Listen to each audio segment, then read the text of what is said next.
আপনার বাচ্চাকে mentally strong বানান, কারণ আপনার বাচ্চাই আগামী দিনের ভবিষ্যৎ।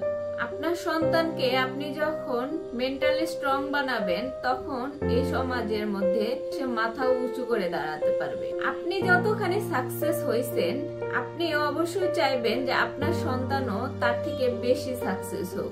আপনি যতটা স্ট্রাগল করছেন, আপনি চাইবেন যে আপনার সন্তান যেন এরকম স্ট্রাগল না করে, সে যেন সুন্দরভাবে এই পৃথিবীতে বিচরণ করতে পারে। তার জন্য প্রথমত আপনাদেরকে আপনার সন্তানকে সব দিক থেকে পারফেক্ট করে তুলতে হবে। সব মানুষই সব দিক থেকে পারফেক্ট হয় না, কিন্তু তার মধ্যে যখন সব ধরনের অভিজ্ঞতায় থাকবে, সব ধরনের মেন্টালিটি তৈরি হবে, তখন সে সবকিছু খুব সহজেই হ্যান্ডেল করে নিতে পারবে। বর্তমান সমাজে বেশিরভাগই যৌথ পরিবার ভেঙে একক পরিবার গড়া হয়েছে। এখন আমরা যৌথ পরিবারে থাকতে চাই না, কিন্তু আমাদের সংস্কৃতি কিন্তু যৌথ পরিবারই ছিল।